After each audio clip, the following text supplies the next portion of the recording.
দেখুন, আমি আবার বলছি, মানে এটা মশা মারতে কামান দাগা হচ্ছে। আমি সেদিন ওই এলাকায় গেছিলাম, সেই গ্রামেও গেছিলাম। সেই গ্রামে যে পরিবারের মানুষটি মারা গেছিল ঝাড়খণ্ডের, সেখানে থেকে তার দেহ তার গ্রামে আনার পর স্বাভাবিকভাবেই আজকে সারা ভারতবর্ষ জুড়ে বাংলাদেশি চিহ্নিতকরণের নামে যে অত্যাচার, যে জুলুম, যে হিংসা, যে খুন খারাপির বাতাবরণ তৈরি হয়েছে, তার পরিপ্রেক্ষিতে তাদের মনে হয়েছিল যে এটাকেও খুন করে একজন বাংলাদেশিকে হত্যা করা হোক। এই বেলডাঙ্গা গ্রামের গরিব পরিবারের ছেলেটি সেখানে রুটি রুজির জন্য গেছিল। তার মরদেহ যখন গ্রামে পৌঁছায়, তখন সাধারণ গ্রামের যারা মানুষ, যাদেরকে সাধারণ গ্রামবাসী বলি আমরা, তারা ক্ষোভে ফেটে পড়ে, তারা ক্রুদ্ধ হয়।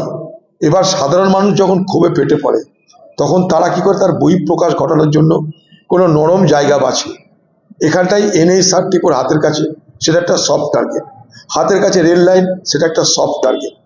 তারা এই জায়গাগুলোকে অবরোধ করে প্রতিবাদ করতে চেয়েছে, কিচ্ছু ভাগে কিছু করেনি। পুলিশের সঙ্গে সংঘর্ষ হয়নি, কোনো বাড়িতে আগুন লাগানো হয়নি। যেটা হয়েছিল সেটা এই যে সাংবাদিকদের উপরে অকারণে হামলা করেছিল কিছু দুষ্কৃতী। আমরাও চাই সেই দুষ্কৃতিকারীদের গ্রেপ্তার করা হোক। পুলিশ এখানে ঘন্টার পর ঘন্টা চুপ করে দাঁড়িয়ে থেকে, একদিকে রেল আরেকদিকে রাস্তা, এই দুই অবরোধ তারা দেখতে থাকলো চুপ করে দাঁড়িয়ে দাঁড়িয়ে। তাদের উপরে আদেশ ছিল মুখ্যমন্ত্রী মমতা ব্যানার্জির যে এই মুহূর্তে অবরোধ সরানোর জন্য কোনো কিছু করবে না, কারণ মুখ্যমন্ত্রী নিজেই বলেছেন যে আজকে জুম্মাবার, ভিড় হয়, আজকে কিছু করা যাবে না। তাহলে মুখ্যমন্ত্রীর, তিনি পুলিশ মন্ত্রী, তার নির্দেশ পালন করেছে এখানকার এসপিরা, পুলিশরা। তার সুযোগ নিয়ে কিছু দুষ্কৃতিকারী সাংবাদিকদের উপরে হামলা করল। সেই দুষ্কৃতিকারীদের ধরার নাই, তাদের বিচার হলো না।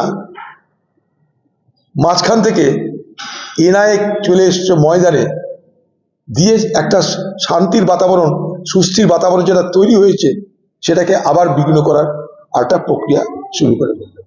ওখানে কিন্তু যা হয়েছে দুদিনই হয়েছে, এবং দুদিন ওখানটাই বন্ধ বা অবরোধ যাই হোক, তার পরিপ্রেক্ষিত কিন্তু এইটা যে বাংলাদেশি অথবা বাংলাভাষী এই চিহ্নিতকরণের নামে পরিযায়ী শ্রমিকদের উপরে হামলা হয়েছে, পরিযায়ী শ্রমিকদের উপরে হিংসা হয়েছে, তারই এটা প্রতিফলন। এটার বাইরে কিছু আছে বলে আমার জানা নাই, কিন্তু তার জন্য একবারে NIA-কে চলে আসতে হলো, এটা আমার কাছে মনে হচ্ছে মশা মারতে কামান দাগছে, এবং এর পিছনে কোনো দূরভিসন্ধি নিশ্চয়ই আছে। আমরা চাইব যে যে শান্তি শৃঙ্খলা এই ঘটনার পর মুর্শিদাবাদে আবার ফিরে এসেছে, বেলডাঙ্গায় আবার ফিরে এসেছে, সেটা যেন আর বিঘ্ন না হয়। কারণ এই UAPA ধারায় যখন এই সমস্ত অনেক সাধারণ মানুষও সেখানে গ্রেপ্তার হয়েছে। আমাদেরই পার্টির ছেলে টফি, তার নাম টফি মোল্লা, সে দেখতে গেছে, তাকে গ্রেপ্তার করে ঢুকিয়ে দেওয়া হয়েছে। তার উপরে তো UAPA হবে। তারা কিন্তু নিরপরাধ, মানে নির্দোষ, কিছুই জানে না। কৌতূহলী মানুষ যেমন দেখতে যায়, তারাও সেরকম দেখতে গেছিল, দিয়ে তারা আজকে গ্রেপ্তার হয়েছে।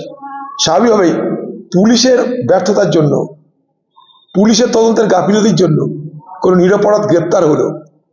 প্রশাসন এবং প্রশাসনের মাথায় যিনি মমতা ব্যানার্জি মুখ্যমন্ত্রী, তার নির্দেশে অবরোধ ভাঙার কোনো চেষ্টা করা হলো না।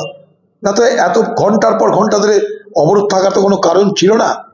NH-34 এই অবরোধের জন্য সারা পশ্চিমবঙ্গে সেদিন যান চলাচল ব্যবস্থা ব্যাহত হয়ে গেছিল, এবং এটা হয়েছিল মুখ্যমন্ত্রী মমতা ব্যানার্জির নির্দেশে। সে নির্দেশ কি, জুম্মাবারে কিছু করা চলবে না, অর্থাৎ জুম্মাবার তুমি অবরোধ করতে পারো, কিছু অসুবিধা নাই। এটা মমতা ব্যানার্জির কথা শুনতে গিয়ে এখানকার পুলিশ বাহিনী চুপ করে থাকে। দ্বিতীয় দিন জুম্মাবার ছিল না, সেদিন শনিবার, সেদিন এবার যা খুঁজতে করো, সেদিন ডান্ডা মেরে সরিয়ে দেওয়া হলো। তারপরে ডান্ডা যদি তার আগের দিন মারতো, সরতো।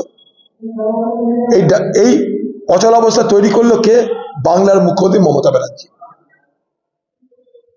তার জন্য যদি NIA আসে, আমি বলবো এটা মশা মারতে কামান দাগার বেশি কিছু নয়।